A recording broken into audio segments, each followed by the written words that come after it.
All right, today we're talking about a software update, but not for your phone, for your brain. We're going to explore how to upgrade our own mental toolkit, moving away from just relying on simple shortcuts and toward using structured thinking to really crack our toughest problems. Let's get into it. So, we're kicking things off with this pretty provocative quote from Elon Musk. He's basically saying that too much process can actually get in the way of real thinking.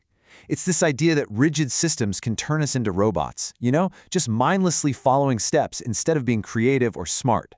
It's a direct shot at the very idea of using a formal problem-solving process. And that brings us to the big question for today. What if Musk is only seeing half the picture? What if a good process, a smart framework, isn't a substitute for thinking, but is actually an amplifier for it? That's what we're going to dig into. Okay, so first things first, we've got to understand how our brains work on their default setting.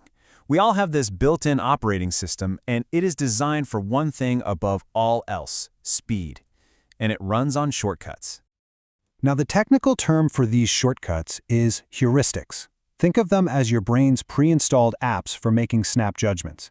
Instead of spending forever weighing every single pro and con for every tiny decision, which would be totally exhausting, heuristics give us a fast, good enough answer so we can just get on with our lives.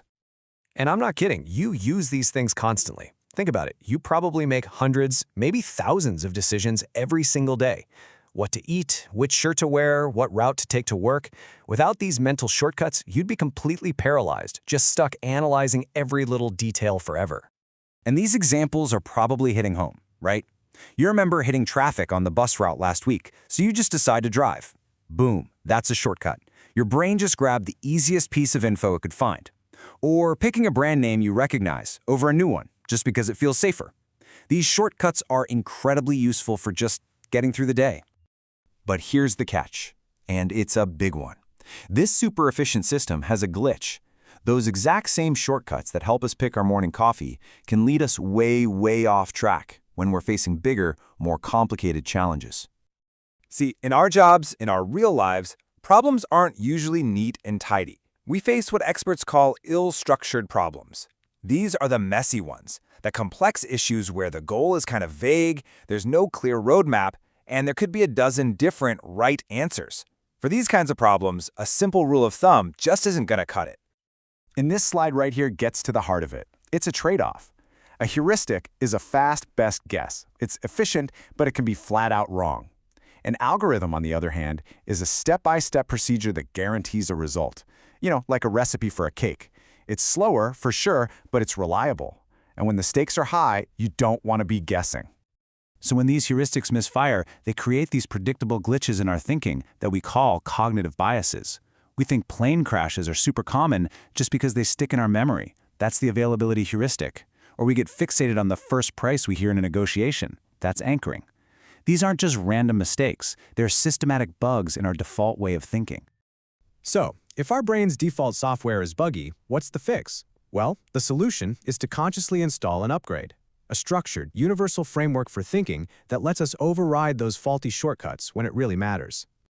This four-step framework is really a mashup of decades of smart thinking on this stuff. First, you just understand the problem. Really understand it. Don't jump to a solution. Second, you analyze and make a plan. What's the real root cause here? What are our options? Third, you actually do the plan. And finally, and seriously, don't skip this last step. Everyone skips this one. You review. You look back at what worked, what didn't, and you make sure the problem stays fixed. So you can think of that four-step framework as your new, upgraded operating system.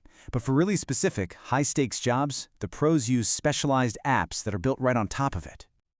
It's kind of like this. You wouldn't use a basic text editor to make a Hollywood movie, right? For that kind of complex work, you need professional-grade software. It's the exact same idea for thinking.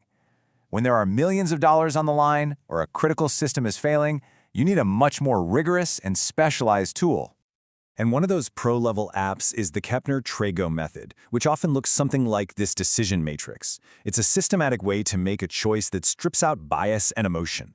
You figure out what's important, your criteria, like cost or impact, and you weigh them.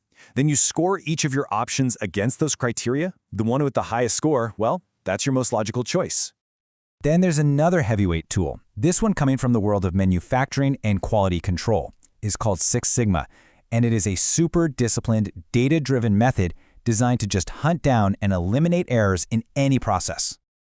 At the very core of Six Sigma is this 5-step cycle, DMAIC. That's define, measure, analyze, improve, and control. Now, does that look a little familiar? It should. It's our universal framework all over again, just supercharged with a heavy dose of data at every single step. Okay, so we have these two different modes of thinking, right? The fast, intuitive shortcuts and the slow, deliberate frameworks. And this brings us to the most important part of all, knowing which one to use and when. Now, let's contrast that Musk quote from the beginning with this one from Warren Buffett. Buffett argues that it's not about how much raw brain power you have, it's about rationality, how efficiently you put that power to use.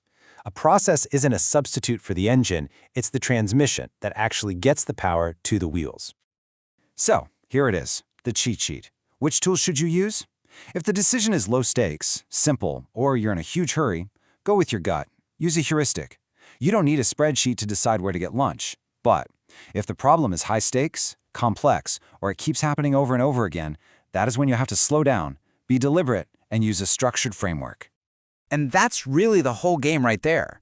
The goal is not to eliminate your gut feelings. Those shortcuts are essential for survival. The real mental upgrade, the master skill, is developing the judgment to know when to trust them, and more importantly, when to politely tell your gut to take a back seat so you can pull out the right tools for the job.